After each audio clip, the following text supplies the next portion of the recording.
Good evening, everybody. It's a blessing to be together this evening. We've essentially wrapped up Genesis 45, but we're gonna start there tonight, and we'll go through like the last half of the chapter because we had to rush through that on Sunday, and I want us to track some ways that the story is kind of coming back full circle. All right, we've noted as we've gone through Genesis that the Spirit guides Moses to write in these sorts of ways where the episodes in the story typically come around full circle in some important ways. So that we see some themes that are opened up at the beginning of a chunk of the story. So in this case, we're going to look at Genesis 37. Some images and some themes that are opened up there we start to see them again, and we start to find some closure starting here in Genesis 45. And we're going to see this as we continue through the end of the book, because we have essentially, once we hit chapter 45 around verse 16. At the beginning of chapter 45, we get this really climactic moment where Joseph is still struggling with himself, and Moses tells us that Joseph could not control himself, in verse 1, before all those who stood by him. Now, based on the text that we have read, what causes Joseph to lose control? There's a couple of good answers for this. What causes Joseph to lose control here in chapter 45?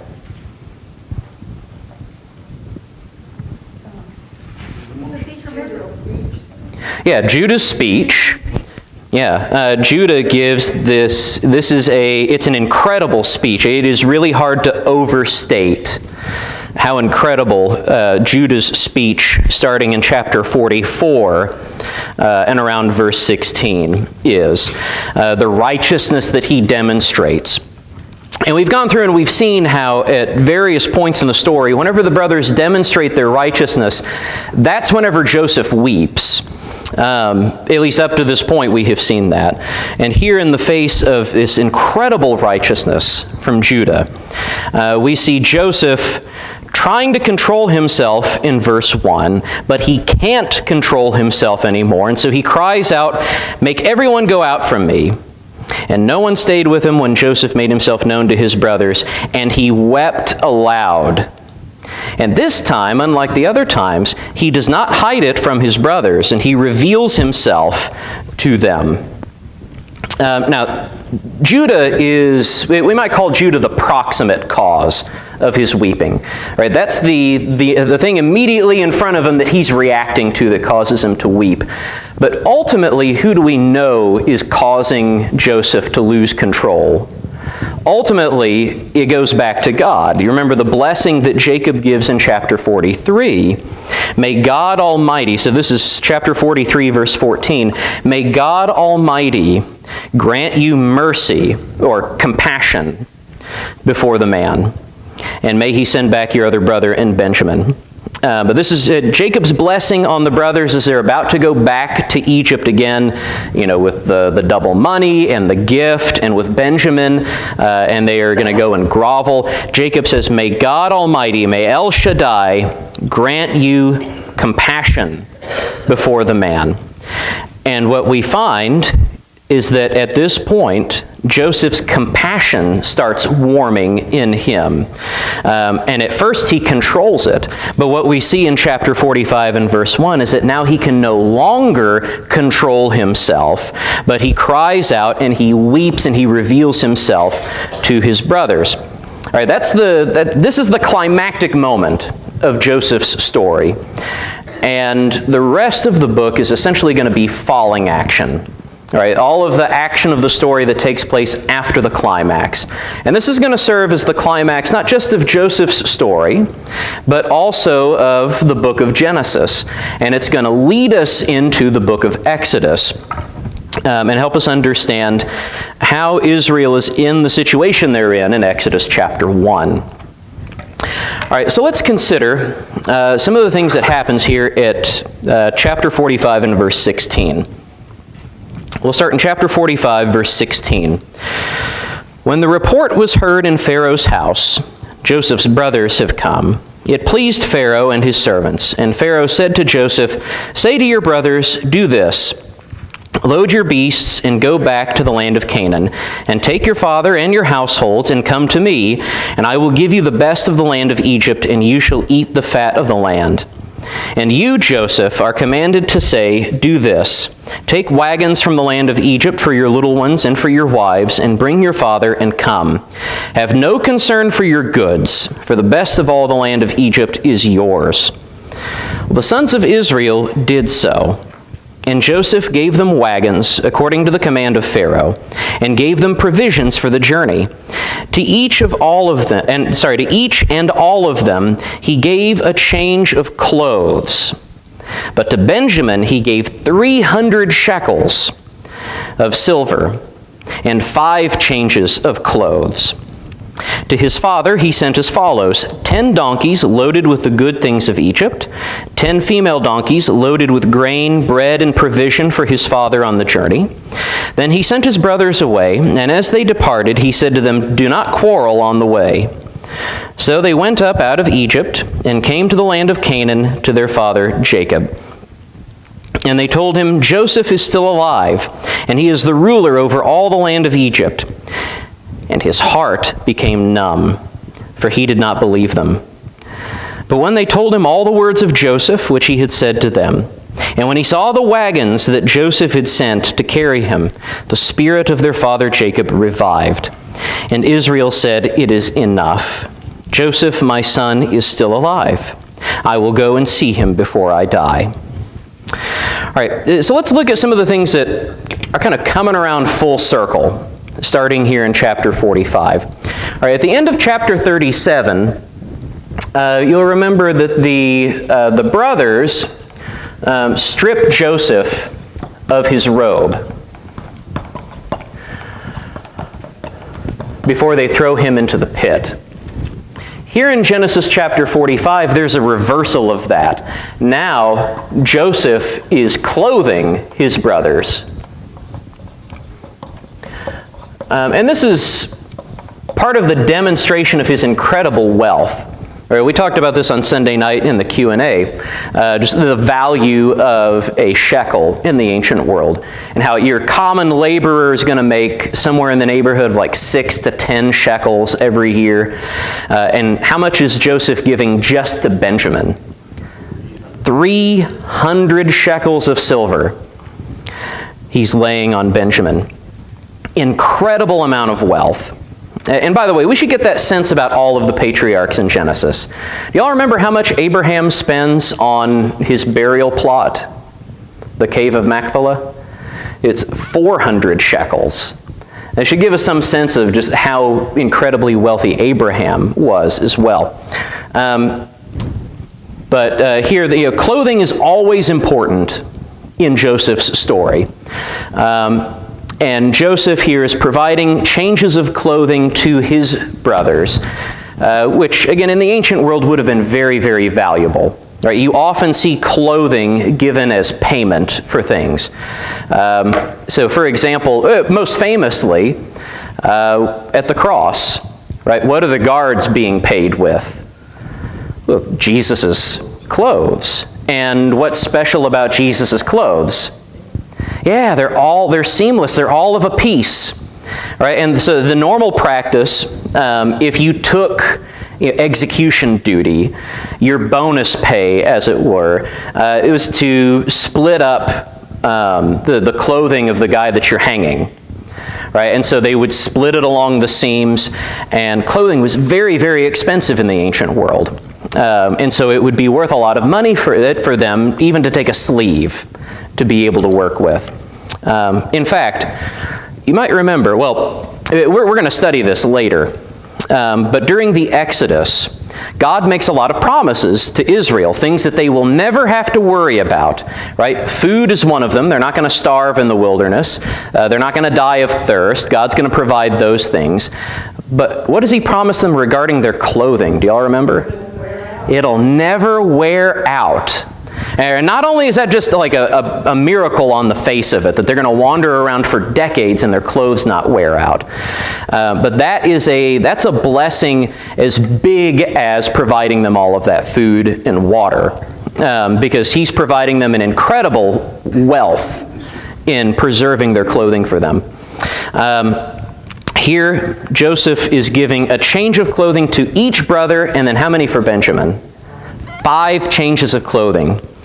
All right, Benjamin is getting, well, he was already spoiled. A young kid, you know from experience how young kids can go through clothes. Oh, exactly, yeah. Well, the thing, now, in the ancient world also, their clothing was built to last a lot better than ours is. Yeah, Wayne? But he wasn't a little kid. Right, he's not a kid. Oh, man. Right. Right. So by this point, Joseph has been in Egypt, I think something like 20 years or something like that. Benjamin, and by this point, Benjamin's a young man. Yeah, he's not a little kid. But still, that's a lot of clothing. That is a lot of clothing. All right. Let's see. In chapter 37, Joseph is enslaved. And remember, in chapters 43 and 44, what are the brothers afraid is going to happen to them? They're going to be enslaved. Let's see, we should say here that he's enslaved by the brothers. Here, the brothers escape enslavement to Joseph. Yeah, we'll just abbreviate enslavement. Because Joseph reveals to them here in chapter 45 who he is and tells them not to fear, right? That he is not going to deal harshly with them here in chapter 45, unlike what he did in chapter 42. I'm your brother Joseph, whom you sold into Egypt. Don't be distressed or angry with yourselves. He's speaking words of comfort to them. Let's see. In Genesis 37, Jacob gives Joseph a great gift. Remember his coat of many colors. Very, very rich gift. Something very, very special. Here, now it's reversed. Joseph is now sending rich gifts to Jacob.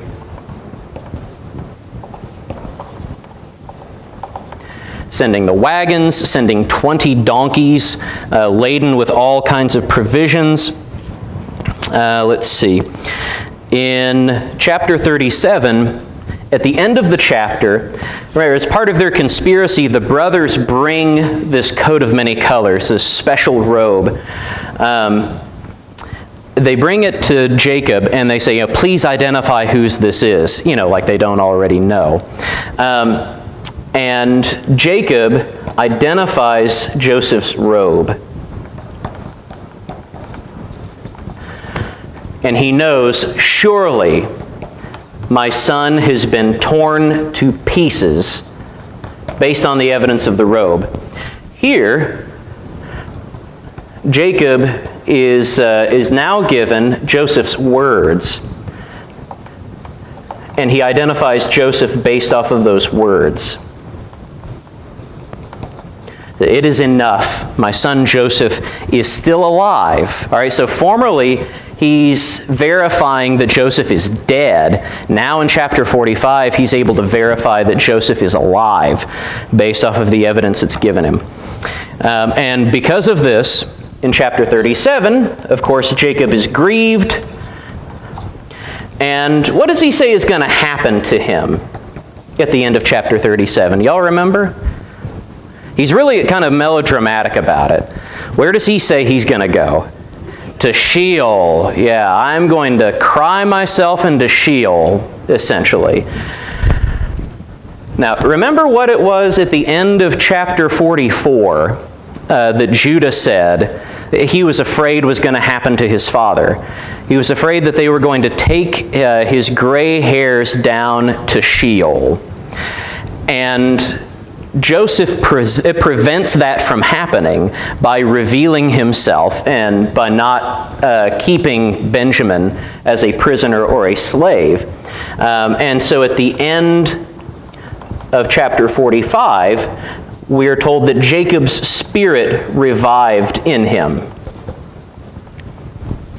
So instead of being grieved so that he is going to go down to Sheol, now he is revived so that he is at least not immediately going to go down to Sheol. Now he still predicts at the very, very end of chapter 45 that he is looking forward to his death. Not like eagerly anticipating it, but he understands that it's coming.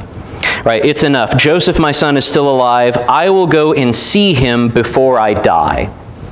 Right, but now he at least gets to go and do that, whereas if they had just gone back without Benjamin, remember, Judah's afraid he's just going to die on the spot. Excuse me. And last point, well, we've got a couple more points of comparison here. Let's see, one of which I noticed while we were reading through and then promptly forgot. It's my bad. I'll tell you, I've got the last one that I had already written down. Excuse me. In chapter 37, Joseph is taken down to Egypt in affliction. He goes against his will into affliction in Egypt. And now here in chapter 45, we see that Jacob and his family, the whole chosen family. So in fact, it might be more appropriate here just to say Israel. In fact, Moses is going to start using the word Israel here pretty soon. Israel goes down willingly to Egypt, where they find life and relief.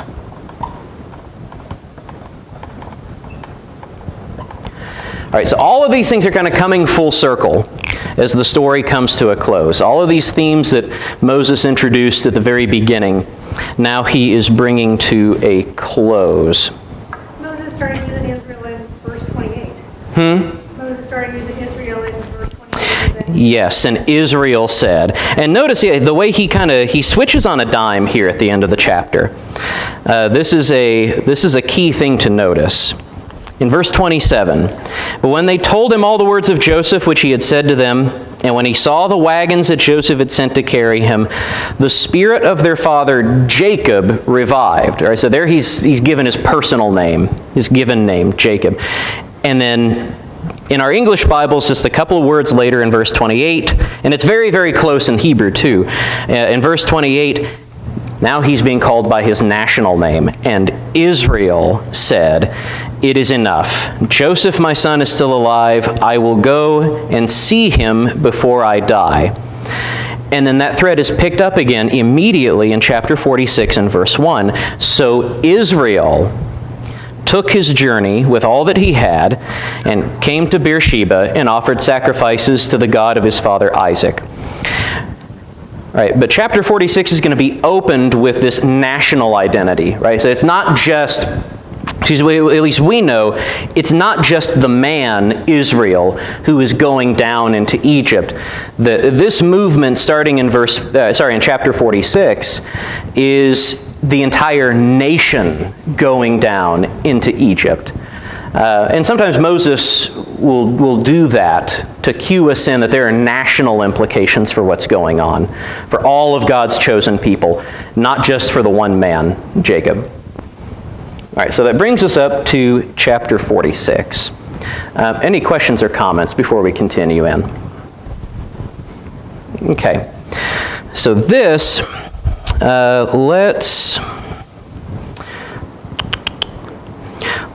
Let's go through verse 27 in our reading. Yes? Why did he say do not quarrel on the journey? That was the other one. Okay, that was the other thing. So in Genesis 37, the whole chapter is dominated by this sibling rivalry, right? They're all jealous of Joseph in chapter 37. Moses tells us that they can't speak well of him. They can't speak to him in peace. Because he is loved more than they are, they hate him. And even whenever they're conspiring against him, they kind of quarrel with each other. They've got, some of them think, well, let's kill him. Reuben says, no, don't kill him. Judah says, well, let's sell him. They're not in agreement with each other. And here, Joseph throws in this little comment, don't quarrel on the way. Right, now there could be a lot of motive for them to quarrel, right? Because, what have they got to go do now? As they're returning to Jacob, now that Joseph has revealed himself, what have they got to go do to Jacob? They've got to tell him the truth. And that encounter, at least that part of the conversation, is not recorded for us. It's exactly how they break this to Jacob, how forthright they are with him. If it's, Dad, we've got to tell you something that we did 20 years ago. Or if it's, you're never going to believe what we found. Would you believe that? Yeah, trust me, we're just as surprised as you are. We don't know how that conversation went. But there is a lot of room for them to quarrel with each other over how they're going to tell it, who's going to take the blame, this, that, or the other thing. And Joseph just tells them, don't quarrel. And over the course of the rest of the book, we don't get any sense of them quarreling. Yeah, David? When the brothers went to their dad the first time, they actually say that Joseph was dead. All they said was... No, they didn't. Yeah, that's the thing. They kind of let They didn't do anything. Well, they didn't say anything. So they dip the garment in blood, and they just say, please identify whose this is. And they are, again, in that episode, they prove that every one of them is Jacob's son, or in the way that they present this and allow the conclusion to suggest itself to Jacob. Because, and we see their conversation in Genesis 37. It is planned for it to go that way, right? They know that that's how Jacob is going to react.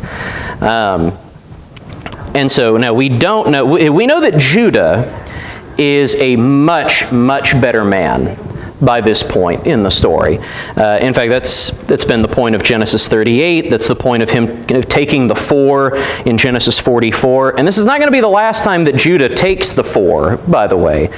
Judah's going to be given preeminence at least one more time in the narrative, and then once explicitly by Jacob. But we don't know, again, just how forthright Judah was in telling Jacob everything that happened.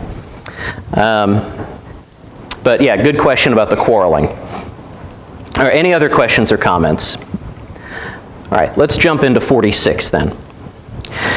So Israel took his journey with all that he had and came to Beersheba and offered sacrifices to the God of his father Isaac. And God spoke to Israel in visions in the night and said, Jacob, Jacob. And he said, Here I am. Then he said, I am God, the God of your father. Do not be afraid to go down to Egypt, for there I will make you into a great nation. I myself will go down with you to Egypt, and I will also bring you up again, and Joseph's hand shall close your eyes. Then Jacob set out from Beersheba. The sons of Israel carried Jacob their father, their little ones and their wives, in the wagons that Pharaoh had sent to carry him. They also took their livestock and their goods, which they had gained in the land of Canaan, and came into Egypt, Jacob and all his offspring with him, his sons' sons with him, his daughters and his sons' daughters, all his offspring he brought with him into Egypt. Now these are the names of the descendants of Israel who came into Egypt, Jacob and his sons. Reuben, Jacob's firstborn, and the sons of Reuben, Hanach, Palu, Hezron, and Carmi. The sons of Simeon, Jemuel, Jamin, Ohad, Yakin, Zohar, and Shaul. the son of a Canaanite woman. The sons of Levi, Gershon, Kohat, and Merari. The sons of Judah, Onan, Shelah, Perez, and Zerah. But and Onan died in the land of Canaan. Right, we remember that bit. And the sons of Perez were Hezron and Hamul. The sons of Issachar, Tola, Puvah, Yob, and Shimron. The sons of Zebulun, Sered, Elon, and Yalil.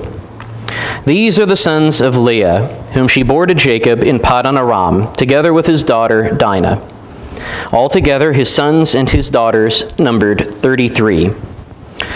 The sons of Gad, Ziphion, Hagi, Shuni, Esbon, Eri, Arodi, and Arali. The sons of Asher, Imnah, Ishva, Ishvi, Beriah, and Sarah their sister. And the sons of Beriah, Heber, and Malchiel. These are the sons of Zilpah, whom Laban gave to Leah his daughter, and these she bore to Jacob, 16 persons. The sons of Rachel, Jacob's wife, Joseph and Benjamin. And to Joseph in the land of Egypt were born Manasseh and Ephraim, whom Asenat, the daughter of Potipherah, the priest of On, bore to him. And the sons of Benjamin, Bela, Becher, Ashbel, Gera, Naaman, Ehi, Rosh, Mupim, Hupim, and Ard. These are the sons of Rachel, who were born to Jacob, 14 persons in all. The son of Dan, Hushim. The sons of Naphtali, Yazil, Guni, Yezer, and Shilem. These are the sons of Bilhah, whom Laban gave to Rachel his daughter, and these she bore to Jacob, 7 persons in all. All the persons belonging to Jacob who came into Egypt, who were his own descendants, not including Jacob's sons' wives, were 66 persons in all. And the sons of Joseph, who were born to him in Egypt, were 2. All the persons of the house of Jacob who came into Egypt were 70. Okay. So let's stop here for a second. So we get a genealogy here at the end of the book, which always signifies what in Genesis? Yeah, a change in the story. We're taking a turn in the story. And in this case, it's just to wrap everything up. Right? Everything is coming to a close. So we get all of the generations of Jacob. You might remember at the very beginning in Genesis 37, right before we get into Joseph's story. In fact, we might as well just read this real quick. The first statement of chapter 37, verse 2. These are the generations of Jacob.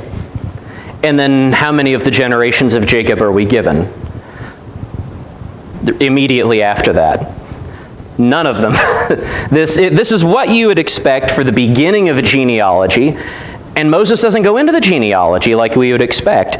Instead, he jumps right into the story. Joseph, being 17 years old, was pasturing the flock with his brothers.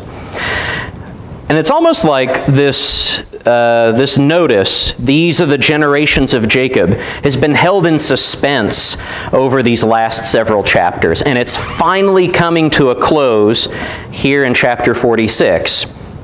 When we get the names of all of Jacob's sons and their sons, and some of their sons' sons.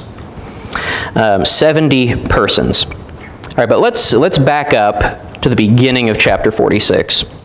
Israel took his journey with all that he had, but he didn't go right down into Egypt. Instead, he goes to Beersheba to offer sacrifices to the God of his father Isaac. All right, do y'all remember anything significant about Beersheba? We've seen Beersheba a couple of times in Genesis up to this point. Part of what is going on here is that this continues this theme that we have seen developing of the lineage of faith. Right? That's what Moses does with all of these genealogies. He's showing how God's chosen people are all descended through the same men. He shows how the Messiah is, how the descent of the Messiah comes. And he's been building in this association with the house of one's father. Right, we talked about how important your father's house is. Here, Israel, we'll call him Israel, goes to Beersheba. Notice the way that it's phrased here. He offers sacrifices to the God of his father, Isaac. The identification is made with Jacob's father. All right, now, at this point, it's not so that Israel can distance himself from God.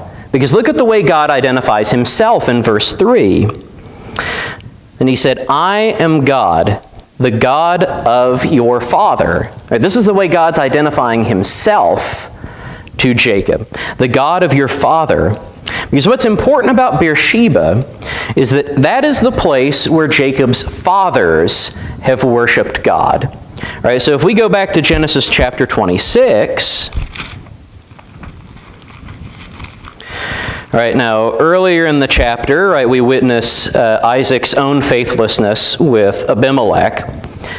But towards the end of the chapter, around verse 23, chapter 26, verse 23, from there he went up to Beersheba, talking about Isaac. And the Lord appeared to him in the same night and said, I am the God of Abraham your father. Notice the parallels here. Almost exactly the same things happen.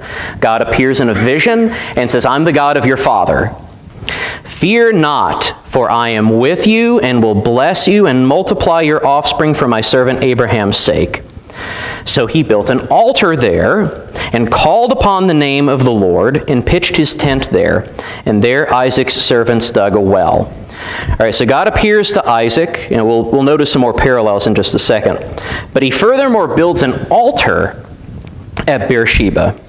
And he doesn't just build an altar there, he settles in there. He sets his tent there, he digs a well there. Beersheba becomes Isaac's base of operations for a while. And it's to this place that Jacob returns. He goes to Beersheba to do what? To offer sacrifices, probably on the very same altar that Isaac, his father, had built. He offered sacrifices to the God of his father Isaac. God spoke to Israel in visions of the night and said, Jacob, Jacob. And he said, here I am. All right, now we've already noted the parallels between Jacob and Isaac here, that he spoke to Israel in the visions of the night. But then he says, Jacob, Jacob, and Jacob responds, here I am. All right, and obviously, who's that remind us of? Abraham, back in Genesis 22. Then he said, I am God, the God of your father. Do not be afraid. It's exactly the same progression. Fear not. Go down into Egypt. For there I will make you into a great nation. Right? He makes essentially the same promise to Isaac. I myself will go down with you to Egypt, and I will also bring you up again, and Joseph's hand shall close your eyes. So God makes very similar promises to Isaac. Don't be afraid. I'm with you. I'll bless you and multiply your offspring for my servant Abraham's sake. And he makes these same promises to Israel here in chapter 46. And even beyond that, this was also an important place of worship for Abraham. If we were to go back to chapter 21 and verse 33, we don't get a long episode there. But it's at Beersheba where Abraham planted a tamarisk tree. Right, he called there on the name of the Lord, the everlasting God. So Abraham also is worshipped at this place. Right, so we see Israel going back to this place where his grandfather Abraham has planted a tamarisk tree, where his father Isaac has constructed an altar, and he offers offerings to the God of Abraham and Isaac. And God appears to him in visions of the night, makes promises to him, and he tells him specifically, do not be afraid to go down to Egypt. Now, why might Jacob have been afraid to go down to Egypt? Think of what's happened so far in Genesis. We've got specifically when Abraham goes down to Egypt, right? That's bad. I think we've probably mentioned that 50 times. There's also the last time that there was a famine in the land. In fact, it was in Genesis chapter 26, I suppose. God tells Isaac specifically, do not go down to Egypt. Right, and that's how Isaac ends up with Abimelech to begin with, is that God warns him, don't go down into Egypt. Well, now there's another famine, and now it has been suggested to Jacob that they go down to Egypt. And so he goes and he offers sacrifices to God. And we're not told, if he was praying or anything, but we suspect that this was the sort of thing that was weighing on his heart. Right, because God assures him, God comforts him, says, don't be afraid to go down to Egypt. It's okay this time. It wasn't okay for Isaac, but it's okay for Jacob now, because it is in God's plan for him to go down, and there I will make you into a great nation. And I will go down with you to Egypt, and will bring you up again. And Joseph's hand will close your eyes. All right. Then that brings us to the genealogy that we have talked about. And we're given a great store of names. Any questions or comments before we jump into verse 28 and finish up the chapter? Wayne? It seems to me that God operates in a certain specific way. Mm-hmm. He has his plan. He wants it done the way he wants it. And he doesn't want you getting ahead. Mm-hmm. So God tells Isaac, no, I don't want you to go down right now. Right. But Jacob later, now's the time. Right. Similar for the construction of the temple. Right. Yeah. Tells David, no, now's not the time. But to Solomon, yeah, now it is the time. Yeah, it's a good observation. Okay. Oh, yeah. Almost forgot about this. Last observation on the genealogy. We're given a couple of interesting notes over the course of this genealogy. First off, the order is pretty telling. It starts with Leah, and then Leah's servant, and then Rachel, and then Rachel's servant. And the number is going to seem to descend as you go along the list. But what does Moses remind us of with both of the servants, Bilhah and Zilpah? If we go to, let's see, verse 18, and also verse 25. Moses tells us very similar things. These are the sons of Zilpah, whom Laban gave to Leah his daughter. All right, verse 25. These are the sons of Bilhah, whom Laban gave to Rachel his daughter. Excuse me. Now, it's not as if we have forgotten that these are Laban's servants that he gave to Leah and Rachel, his daughters. Excuse me. We're given here an explicit reminder of Laban and of Jacob's sojourns in Paddan Aram. Because what Jacob is getting ready to do is now he's sojourning again. He's leaving Canaan again to go to another foreign land, and he's going to live there roughly the same amount of time. He was 20 years in Paddan Aram. As we're going to read in a couple of chapters, he spends about 17 years in Egypt. But this is not the first time that we've seen Laban, poke his head out in the Joseph story. This is maybe the first time we've seen him explicitly named in Joseph's story. But in chapters 42, 43, 44, we repeatedly saw Joseph acting like Laban, right? Treating his brothers like foreigners, speaking harshly to them, chasing them down, accusing them of divine theft. So we've seen these little reminders cropping up. And now there's this explicit reminder of Laban, because there's an important shift that's happened in the story. In 42, 43, and 44, Joseph has been acting like Laban, but now he's not. Now it's clear that Jacob can flee Canaan to a kinsman that will receive him as a kinsman. Right? He fled Canaan to his kinsmen, who received him as a foreigner in Paddan Aram. And Moses has been setting us up to suspect that maybe Joseph is also going to act like Laban and treat them all like foreigners in Egypt. But because of what's happened in chapter 45, now it's clear that his kinsman, his son, Joseph, is going to receive him as a son rather than as a foreigner. And as we continue to read, we'll see that, of course, fulfilled. Joseph is not going to treat Jacob, his father, like a foreigner. He's going to treat him far, far better than Laban did. Okay, so verse 28, and we'll wrap up the end of the chapter.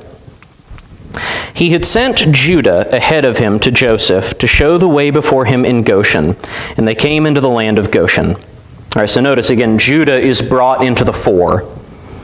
Then Joseph prepared his chariot and went up to meet Israel his father in Goshen. He presented himself to him and fell on his neck and wept on his neck a good while. Israel said to Joseph, "Now let me die, since I have seen your face and know that you are still alive." And Joseph said to his brothers and to his father's household, "I will go up and tell Pharaoh, and will say to him, My brothers and my father's household, who were in the land of Canaan, have come to me. And the men are shepherds, for they have been keepers of livestock, and they have brought their flocks and their herds and all that they have. When Pharaoh calls you and says, 'What is your occupation?' you shall say, 'Your servants have been keepers of livestock from our youths, even until now, both we and our fathers, in order that you may dwell in the land of Goshen. For every shepherd is an abomination to the Egyptians.'" All right, so here we see Joseph weeping again as he meets his father. He falls on his neck and weeps on his neck a good while. Excuse me.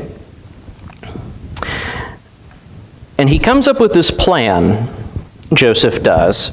This is what we're going to tell Pharaoh, right? Because we want to get you settled in the land of Goshen. You're going to tell him the truth, that you are shepherds. You've always been shepherds. And that way he's going to let you settle in the land of Goshen. Why? It's the very last thing that Joseph says in the chapter. Don't like sheep herders. Yeah, they don't like shepherds. They consider them to be an abomination. By the way, where was the last time that we saw a note like this, that the Egyptians considered certain types of people to be an abomination? Yeah, when they were eating. And remember, at that instance, Joseph wouldn't dine with them. Right? He was continuing to hold himself aloof from them. Here, even though he's still an Egyptian lord, what's he doing to the shepherd? He's hugging him and crying on his neck. Now he's not holding himself aloof. Now he's embracing them. But this is the plan. All right, they're going to present themselves as shepherds because every shepherd is an abomination to the Egyptians. For all the reasons we've talked about, they're flea-ridden. And Egyptians really, really, really hate those kinds of parasites like lice and fleas. And that's, Yeah. They don't want to get Hebrew cooties. And so they're going to settle in the land of Goshen. All right, any final questions or comments before we close it up? I want to clear something up. Yeah. It says in verse 28, Mm-hmm. or 27, Yeah. the sons of Joseph were born in Egypt were two, and all persons over the house of Jacob that came into Egypt were 7. Uh-huh. Verse 26, it says, not including Jacob's son's wife. So were Jacob's son's wives included in 70? I don't think they No. So it was actually No, more than 70. Yeah, the actual number, whenever you include wives and servants, probably topped a couple hundred. That's what I was thinking. Probably. But again, we're just given this number, sons and sons of sons. Not a holy number. 70. Yeah, well, and notice the way, so not a whole lot is made of this number, to be honest. We're given 66 at one point, in verse 26. Then whenever you count in Joseph and his sons, we're given 70 in verse 27. If you were to jump ahead to, Stephen the Martyr's sermon in Acts chapter 7, he apparently was reading the Old Greek, the Septuagint, because he cites 75 persons going down into Egypt. And there's a textual variant in the Greek where they name a couple of others. I forget who they added in. I mean, the math came out right either way. Yeah. Didn't mention a whole lot of the daughters either. Right, and in fact... And all of these guys, every once in a while you had to have a daughter. Yes, they did have daughters, and initially, Dinah had been left out at first, but she is mentioned by the end of the descendants of Leah, and at least one other daughter is mentioned, Sirah, if I remember right. But yeah, there's a strong possibility that there are also daughters left out.